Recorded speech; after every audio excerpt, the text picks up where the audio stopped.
In this video, we break down the tactical battle between Marta Kostyuk and Elina Svitolina in a dramatic three-set quarter-final. We will explore how aggressive baseline positioning, shot depth control, and defensive resilience shape the momentum swings throughout the match. This is a detailed tennis analysis designed to help you understand modern WTA tactical evolution. What decided the overall flow of the match between Kostyuk and Svitolina? The match was decided by the battle between early aggression and deep defensive structure. Kostyuk controlled early rally tempo by stepping inside the baseline, while Svitolina relied on extending rallies and absorbing pressure. The momentum shifted depending on who controlled rally length. How did Kostyuk's positioning change the baseline dynamics? Kostyuk played significantly closer to the baseline than traditional baseline players. By taking the ball earlier, she reduced Svitolina's reaction time and prevented her from settling into defensive rhythm. This forward positioning created constant pressure in neutral rallies. Why is taking the ball on the rise so important in this match? Taking the ball on the rise allowed Kostyuk to redirect pace early and cut down Svitolina's recovery time. It also prevented Svitolina from gaining control of depth, forcing her into rushed defensive shots and higher margin errors. How did Svitolina normally structure her defensive game? Svitolina used a deep court position to absorb pace and extend rallies. Her goal was to force opponents into extra shots and eventually create openings through consistency and counter-punching rather than early winners. What role did shot depth play in breaking down Svitolina's defense? Shot depth was critical. Kostyuk's ability to hit deep and then suddenly change angles forced Svitolina into wide defensive positions. This constant movement reduced her ability to maintain stable defensive spacing behind the baseline. How did cross-court exchanges influence the tactical battle? Cross-court rallies, especially backhand-to-backhand exchanges, were used by Kostyuk to open space on the deuce side. By controlling direction and rhythm, she forced Svitolina into uncomfortable court coverage patterns. How did variation in ball height affect the match? Changing ball height disrupted Svitolina's timing. Low flat shots rushed her, while higher balls pushed her further behind the baseline. This prevented her from building a consistent rhythm in defensive rallies. What allowed Svitolina to stay competitive in long rallies?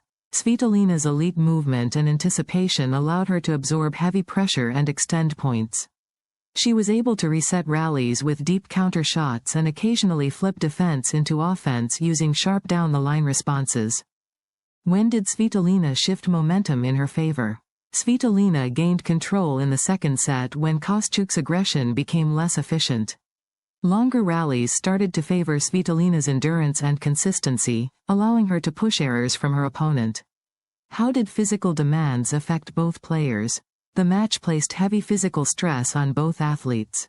Kostyuk's high-intensity style created faster fatigue spikes, while Svitolina relied on endurance to stay stable in long exchanges.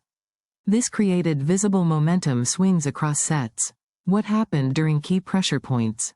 On break points and deuce situations, Kostyuk increased aggression but also risked more errors. Svitolina used these moments to stabilize rallies and force extended exchanges where her defensive skills were more effective.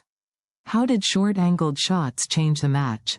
Kostyuk's use of short-angled shots pulled Svitolina out of her deep defensive position. This forced her to move forward, breaking her comfort zone and creating openings for finishing shots. What psychological factor influenced the outcome? Sustained pressure from early striking caused Svitolina to face more uncomfortable defensive positions over time. This gradually increased error frequency in deeper rally stages and under high pressure points. What can be learned from Kostyuk's tactical approach? Kostyuk's success came from early ball striking, forward positioning, and controlled aggression. However, the match also showed that maintaining consistency is crucial, especially when aggression leads to unforced errors. What is the key lesson from Svitolina's performance? Svitolina demonstrated that elite defense can still control momentum when rallies are extended. However, she is most effective when she can consistently push opponents into long exchanges without early disruption. What is the overall tactical conclusion of the match? The match was a classic contrast between proactive aggression and structured defense. Kostyuk dominated when controlling tempo early, while Svitolina responded when rallies became longer and more physically demanding. Finally, this match shows how modern tennis is no longer just about power or defense alone, but about controlling timing, space, and rally length. Kostyuk's aggression and early ball striking created constant pressure, while Svitolina's defensive skills kept her competitive in longer exchanges.